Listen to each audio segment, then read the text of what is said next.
نحمده ونستعينه ونستغفره ونؤمن به ونتوكل عليه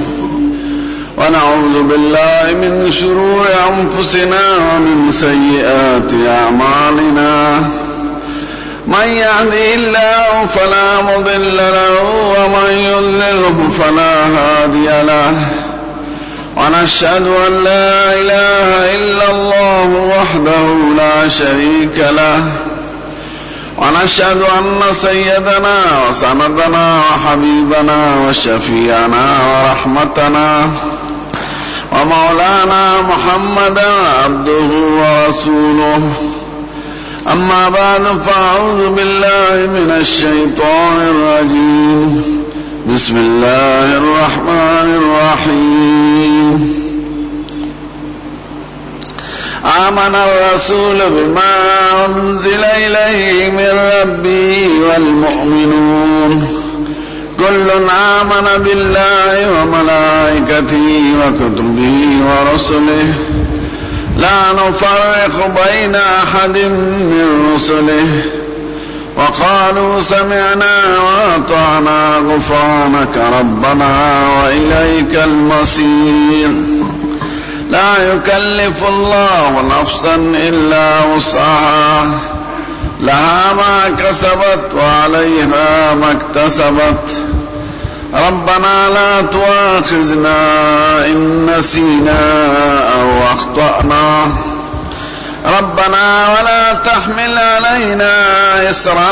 كما حملته على الذين من قبلنا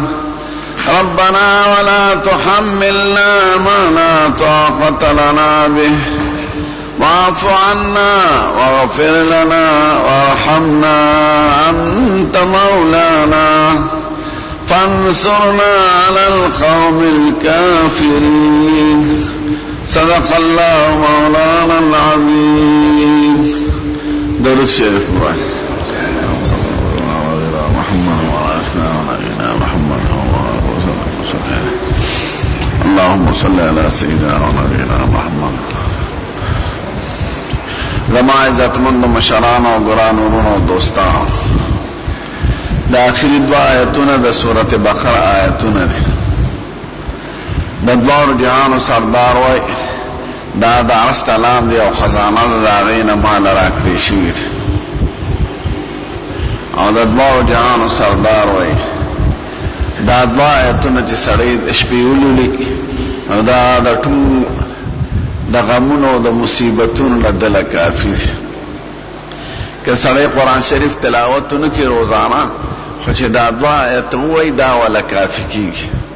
ذکر دا قرآن شریف دا وینا حق دی پار مسلمان وی دا دو آیتو نچی چا دا سورت بقر دا شواروس کیوی یا دا روزی یا دا شپی نا دا قرآن شریف حق ادا دا حدیث نا دا معلومی گی کہ دا سڑی دا شپی دا دوس آیتنا ہوئی او دی تحجد لپانا سیدا و دا دو آیتنا والا پا تحجد کے خدای پاکی سابق و سمرا آسانی دا آمن الرسول بما انزل الیہ من ربه